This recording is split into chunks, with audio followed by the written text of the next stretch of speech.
GoldMoney integrates Bitcoin despite Peter Schiff's bubble comments. Peter Schiff, a renowned investor, author, and financial commentator, who has consistently offered baseless condemnation on Bitcoin, has demonstrated why the demand toward Bitcoin and the cryptocurrency market can no longer be ignored.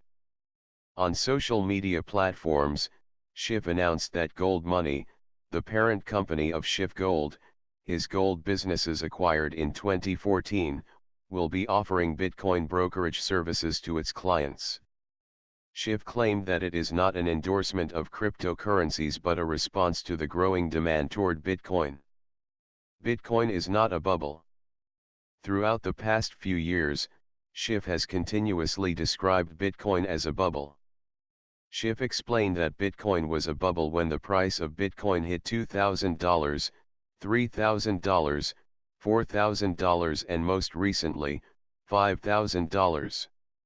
In August, Schiff told CoinDesk, "There's certainly a lot of bullishness about Bitcoin and cryptocurrency, and that's the case with bubbles in general. The psychology of bubbles fuels it. You just become more convinced that it's going to work. And the higher the price goes, the more convinced you become that you're right. But it's not going up because it's going to work. It's going up because of speculation." There definitely were bubbles in Bitcoin and cryptocurrency markets in the past. But, it is completely inaccurate to describe Bitcoin and the cryptocurrency market as bubbles. Schiff has always introduced the concept of intrinsic value to justify the superiority of gold over Bitcoin, but like any asset or currency, the value of Bitcoin depends on its market. Within the last 8 years, the cryptocurrency market has become more liquid than the most liquid stock in the world, Apple. Bitcoin is money. Schiff fundamentally believes that Bitcoin is not money. By definition, money is a medium of exchange and the value of it should be dependent on the market and users. But, the value of government-issued fiat currencies are manipulated by central banks and were enforced against the will of the people, like the United States government replacing gold with the United States dollar. Whether Bitcoin is money or not, is not decided by the government or central entities. There are many users, merchants, and businesses utilizing Bitcoin as money, a digital currency, and a store of value. Hence, Bitcoin is money. According to McAfee and Bank of Finland.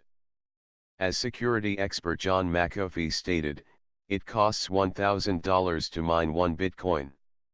What does it cost to print the United States dollar? Which one is the fraud?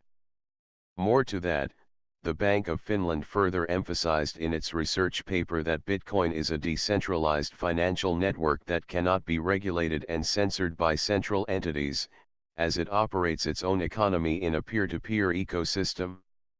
It further encouraged economists to study the marvelous structure of Bitcoin. Bitcoin is a monopoly run by a protocol, not by a managing organization. Familiar monopolies are run by managing organizations, with discretion to determine and then change prices, offerings and rules. Monopolies are often regulated to prevent or at least mitigate their abuse of power. Bitcoin's apparent functionality and usefulness should further encourage economists to study this marvelous structure. Read the Bank of Finland research paper. You are welcome to watch my other videos, leave a comment, click like or dislike, register, share it. Thank you for watching this video.